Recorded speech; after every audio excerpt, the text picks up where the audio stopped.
सुने कार्यक्रम हवा महल।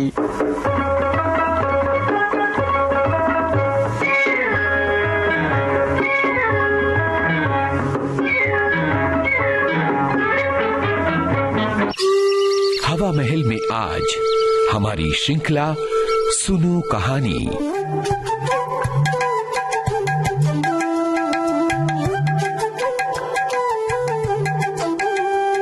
सुनो कहानी इस श्रृंखला में आप सुन रहे हैं मुंशी प्रेमचंद की कहानियों का वाचन।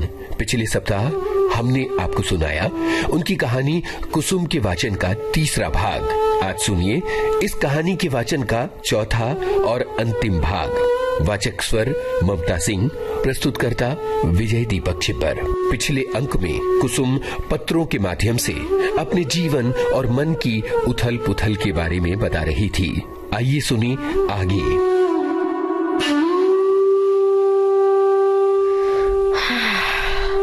अब आपसे मेरा सविनय अनुरोध है और यही अंतिम अनुरोध है कि आप मेरे पत्रों को लौटा दें। आपके दिए हुए गहने और कपड़े अब मेरे किसी काम के नहीं। इन्हें अपने पास रखने का अब मुझे कोई अधिकार नहीं। आप जिस समय चाहें वापस मंगवा लें। मैंने उन्हें एक पिटारी में बंद करके अलग रख दिया है। उनकी सूची भी वहीं रखी हुई है, मिला लीजिएगा। आज से आप मेरी जबान या कलम से कोई शिकायत न सुनेंगे। इस भ्रम को भूलकर भी दिल में स्थान न दीजिएगा कि मैं आपसे बेवफाई या विश्वासघात करूंगी। मैं इसी घर में कुढ़ कुढ़ कर मर जाऊंगी, पर आपकी ओर से मेरा मन कभी मैला न होगा। मैं जिस जलवायु में पली हूँ उसका मूल तत्व है पति में श्रद्धा। ईर्ष्या या जलन भी उस भावना को मेरे दिल से नहीं निकाल सकती। मैं आपकी कुल मर्यादा की रक्षिका हूँ। उस अमानत में जीते जी खयानत न करूंगी। मैंने उन्हें एक पिटारी में बंद करके अलग रख दिया है। उनकी सूची भी वहीं रखी हुई है, मिला लीजिएगा। आज से आप मेरी जबान या कलम से कोई शिकायत न सुनेंगे। इस भ्रम को भूलकर भी दिल में स्थान न दीजिएगा कि मैं आपसे बेवफाई या विश्वासघात करूंगी। मैं इसी घर में कुढ़ कुढ़ कर मर जाऊंगी, पर आपकी ओर से मेरा मन कभी मैला न होगा। मैं जिस जलवायु में पली हूँ उसका मूल तत्व है पति में श्रद्धा। ईर्ष्या या जलन भी उस भावना को मेरे दिल से नहीं निकाल सकती। मैं आपकी कुल मर्यादा की रक्षिका हूँ। उस अमानत में जीते जी खयानत न करूंगी। अगर मेरे बस में होता तो मैं उसे भी वापस कर देती, लेकिन यहाँ मैं मजबूर हूँ और आप भी मजबूर हैं। मेरी ईश्वर से यही विनती है कि आप जहाँ रहें कुशल से रहें। जीवन में मुझे सबसे कटु अनुभव जो हुआ वो यही है कि नारी जीवन अधम है। अगर मेरे बस में होता तो मैं उसे भी वापस कर देती, लेकिन यहाँ मैं मजबूर हूँ और आप भी मजबूर हैं। मेरी ईश्वर से यही विनती है कि आप जहाँ रहें कुशल से रहें। जीवन में मुझे सबसे कटु अनुभव जो हुआ वो यही है कि नारी जीवन अधम है। अपने लिए, अपने माता पिता के लिए, अपने पति के लिए। उसकी कद्र न माता के घर में है न पति के घर में। मेरा घर शोकागार बना हुआ है। अम्मा रो रही है, दादा रो रहे हैं, कुटुंब के लोग रो रहे हैं। कदाचित वे सोचते होंगे ये कन्या कुल में ना आते तो कितना अच्छा होता, मगर सारी दुनिया एक तरफ हो जाए, आपके ऊपर विजय नहीं पा सकती। आप मेरे प्रभु हैं, आपका फैसला अटल है। उसकी कहीं अपील नहीं, कहीं फरियाद नहीं। खैर,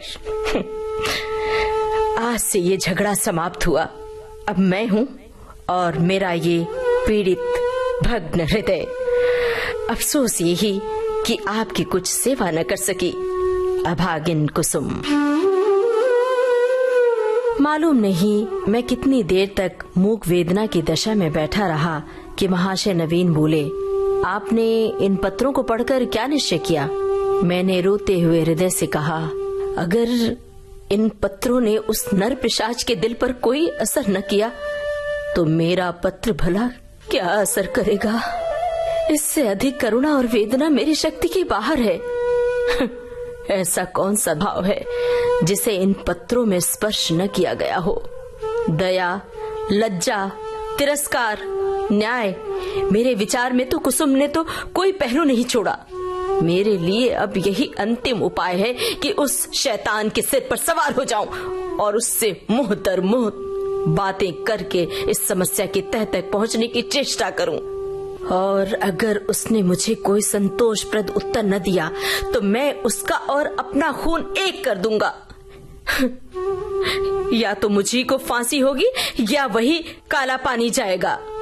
कुसुम ने जिस धैर्य और साहस से काम लिया है वो सराहनीय है। आप उसे सांत्वना दीजिएगा। मैं आज रात की गाड़ी से मुरादाबाद जाऊंगा और परसों तक जैसी कुछ परिस्थिति होगी उसकी आपको मैं सूचना दूंगा। मुझे तो ये कोई चरित्रहीन और बुद्धिहीन युवक मालूम होता है। मैं उस बहक में जाने क्या क्या बकता रहा। इसके बाद हम दोनों भोजन करके स्टेशन चले। वो आगरे गए, मैंने मुरादाबाद का रास्ता लिया। उनके प्राण अब भी सूखे जाते थे कि क्रोध के आवेश में कोई पागलपन न कर बैठूं मैं। मेरे बहुत समझाने पर उनका चित्त शांत हुआ। मैं प्रातःकाल मुरादाबाद पहुंचा और जांच शुरू की तो कोई पहलू नहीं छोड़ा। मेरे लिए अब यही अंतिम उपाय है कि उस शैतान के सिर पर सवार हो जाऊं और उससे मुंह दर मुंह बातें करके इस समस्या की तह तक पहुंचने की चेष्टा करूं। और अगर उसने मुझे कोई संतोषप्रद उत्तर न दिया तो मैं उसका और अपना खून एक कर दूंगा। या तो मुझी को फांसी होगी या वही काला पानी जाएगा। कुसुम ने जिस धैर्य और साहस से काम लिया है वो सराहनीय है। आप उसे सांत्वना दीजिएगा। मैं आज रात की गाड़ी से मुरादाबाद जाऊंगा और परसों तक जैसी कुछ परिस्थिति होगी उसकी आपको मैं सूचना दूंगा। मुझे तो ये कोई चरित्रहीन और बुद्धिहीन युवक मालूम होता है। मैं उस बहक में जाने क्या क्या बकता रहा। इसके बाद हम दोनों भोजन करके स्टेशन चले। वो आगरे गए, मैंने मुरादाबाद का रास्ता लिया। उनके प्राण अब भी सूखे जाते थे कि क्रोध के आवेश में कोई पागलपन न कर बैठूं मैं। मेरे बहुत समझाने पर उनका चित्त शांत हुआ। मैं प्रातःकाल मुरादाबाद पहुंचा और जांच शुरू कर दी। इस युवक के चरित्र के विषय में मुझे जो संदेह था वो गलत निकला। मोहल्ले में, कॉलेज में, उसके इष्ट मित्रों में सभी उसके प्रशंसक थे। अंधेरा और गहरा होता हुआ जान पड़ा। संध्या समय में उसके घर जा पहुंचा। जिस निष्कपट भाव से वो दौड़कर मेरे पैरों पर झुका है वो मैं भूल ही नहीं सकता। ऐसा वाक्चतुर, ऐसा सुशील और ऐसा विनीत युवक मैंने कहीं नहीं देखा। बाहर और भीतर में इतना आकाश पाताल का अंतर मैंने कभी नहीं देखा था। मैंने कुशल क्षेम और शिष्टाचार के 2-4 वाक्यों के बाद पूछा, तुमसे मिलकर चित्त प्रसन्न हुआ, लेकिन आखिर कुसुम ने क्या अपराध किया है जिसका तुम उसे इतना कठोर दंड दे रहे हो? उसने तुम्हारे पास कई पत्र लिखे, तुमने एक का भी उत्तर नहीं दिया। वो 2-3 बार यहाँ आई भी, पर तुम उससे बोले तक नहीं। क्या उस निर्दोष बालिका के साथ तुम्हारा ये अन्याय नहीं है? युवक ने लज्जित भाव से कहा, बहुत अच्छा होता कि आपने इस प्रश्न को न उठाया होता। उसका जवाब देना मेरे लिए बहुत मुश्किल है। मैंने तो इसे आप लोगों के अनुमान पर छोड़ दिया था, लेकिन इस गलतफहमी को दूर करने के लिए मुझे विवश होकर कहना पड़ेगा।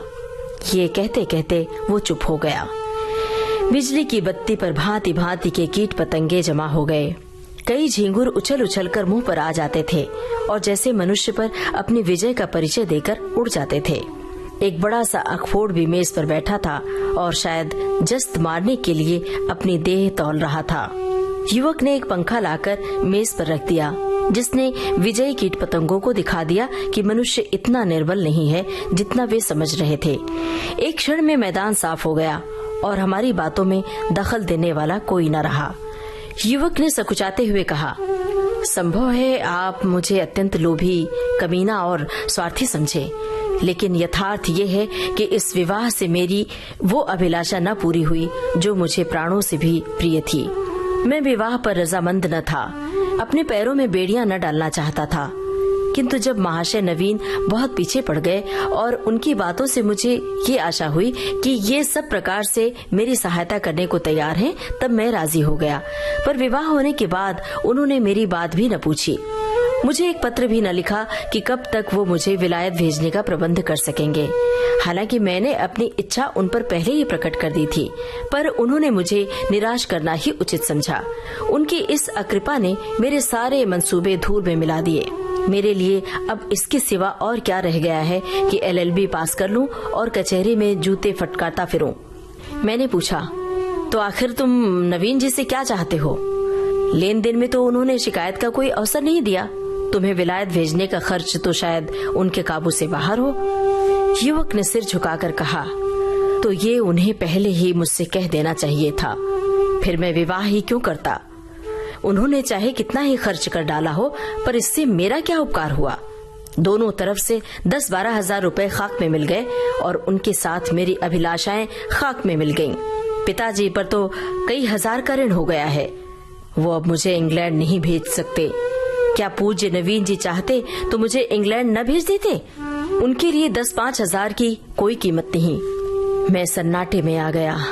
मेरे मुंह से अनायास निकल गया, छी, वाह रे दुनिया और वाह रे समाज। तेरे यहाँ ऐसे ऐसे स्वार्थ के दास पड़े हुए हैं जो एक अबला का जीवन संकट में डालकर उसके पिता पर ऐसे अत्याचारपूर्ण दबाव डालकर ऊंचा पद प्राप्त करना चाहते हैं। विद्यार्जन के लिए विदेश जाना बुरा नहीं, ईश्वर सामर्थ्य दे तो शौक से जाओ, किंतु पत्नी का परित्याग कर ससुर पर इसका भार रखना निर्लज्जता की पराकाष्ठा है। तारीफ की बात तो तब थी कि तुम अपने पुरुषार्थ से जाते। इस तरह किसी की गर्दन पर सवार होकर अपना आत्मसम्मान बेचकर गए तो क्या गए। इसकी दृष्टि में कुसुम का कोई मूल्य ही नहीं, वो केवल उसकी स्वार्थ सिद्धि का साधन मात्र है। ऐसे नीच प्रकृति के आदमी से कुछ भी तर्क करना व्यर्थ था। परिस्थिति ने हमारी चुटिया उसके हाथों में रख दी थी और हमें उसके चरणों पर सिर झुकाने के सिवा और कोई उपाय न था। दूसरी गाड़ी से मैं आगरे जा पहुंचा और नवीन जी से ये वृत्तांत कहा। उन बेचारे को क्या मालूम था कि यहाँ सारी जिम्मेदारी उन्हीं के सिर डाल दी गई है। यद्यपि इस मंदी ने उनकी वकालत भी ठंडी कर रखी है और वो 10-5 हजार का खर्च सुगमता से नहीं उठा सकते, लेकिन इस युवक ने उसने इसका संकेत भी किया होता तो वो अवश्य कोई न कोई उपाय करते। कुसुम के सिवा दूसरा उनका कौन बैठा हुआ है। उन बेचारे को तो इस बात का ज्ञान ही न था। अतएव मैंने यूं ही उनसे ये समाचार कहा तो वो बोल उठे, छी, इस जरा सी बात को इस भले आदमी ने इतना तूल दे दिया। आप आज ही उसे लिख दे कि वो जिस वक्त जहाँ पढ़ने के लिए जाना चाहे शौक से जा सकता है। उसका सारा भार मैं स्वीकार करता हूँ। साल भर तक निर्दयी ने कुसुम को रुला रुला कर मार डाला। छी। घर में इसकी चर्चा हुई। कुसुम ने भी माँ से सुना। मालूम हुआ 1000 का चेक उसके पति के नाम भेजा जा रहा है, पर इस तरह जैसे किसी संकट का मोचन करने के लिए अनुष्ठान किया जा रहा हो। कुसुम ने भ्रिकुटी सिकोड़ कर कहा, अम्मा, दादा से कह दो कहीं रुपए भेजने की जरूरत नहीं है। माता ने विस्मित होकर बालिका की ओर देखा। हैं? कैसे रुपए? अच्छा, वो क्यों? इसमें क्या हर्ज है? लड़के का मन है तो विलायत जाकर पढ़े, हम क्यों रोकने लगे उसे? यूं भी उसी का है, हमें कौन छाती पर लाद कर ले जाना है। नहीं, आप दादा से कह दीजिए 1 पाई न भेजें। आखिर इसमें बुराई क्या है? इसलिए कि ये उसी तरह की डाकाजनी है जैसा बदमाश लोग किया करते हैं। किसी आदमी को पकड़ कर ले गए और उसके घर वालों से उसके मुक्त धन के तौर पर अच्छी रकम ऐंठ ली। माता ने तिरस्कार की आंखों से देखा। कैसी बातें करती हो बेटी, इतने दिनों बाद तो जाके देवता सीधे हुए हैं और तुम उन्हें फिर चिढ़ाए देती हो। कुसुम ने झल्ला कर कहा, ऐसे देवता का रूठे रहना ही अच्छा है। जो आदमी इतना स्वार्थी, इतना दंभी, इतना नीच है, उसके साथ मेरा निर्वाह न होगा। मैं कह देती हूँ, यहाँ रुपए गए तो मैं जहर खा लूंगी, जहर। इसे दिल लगी न समझना। मैं ऐसे आदमी का मुंह भी नहीं देखना चाहती। दादा से कह देना, और अगर तुम्हें डर लगता हो तो मैं खुद कह दूं। मैंने स्वतंत्र रहने का निश्चय कर लिया है। माँ ने देखा लड़की का मुखमंडल आरक्त हो उठा है, मानो इस प्रश्न पर वो न कुछ कहना चाहती है और न ही सुनना। दूसरे दिन नवीन जी ने ये हाल मुझसे कहा तो मैं एक आत्मविस्मृत की दशा में दौड़ा हुआ गया और कुसुम को गले लगा लिया। मैं नारियों में ऐसा ही आत्माभिमान देखना चाहता हूँ। कुसुम ने वो कर दिखाया जो मेरे मन में था और जिसे प्रकट करने का साहस मुझ में न था। साल भर हो गया है, कुसुम ने पति के पास एक पत्र भी नहीं लिखा और न उसका जिक्र ही करती है। नवीन जी ने कई बार जमाई को मना लाने की इच्छा प्रकट की, पर कुसुम उसका नाम भी नहीं सुनना चाहती। उसमें स्वावलंबन की ऐसी दृढ़ता आ गई है कि आश्चर्य होता है।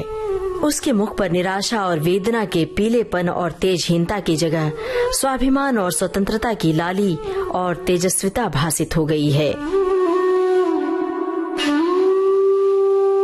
इस कहानी का पहली बार उर्दू में प्रकाशन हुआ था इस्मत वर्षांक 1932 में। हिंदी रूप कुसुम शीर्षक से ही मासिक पत्रिका चांद में अक्टूबर 1932 में प्रकाशन। मानसरोवर भाग 2 में संकलित। ये था मुंशी प्रेमचंद की कहानी कुसुम के वाचन का चौथा और अंतिम भाग। वाचक स्वर ममता सिंह, प्रस्तुति विजय।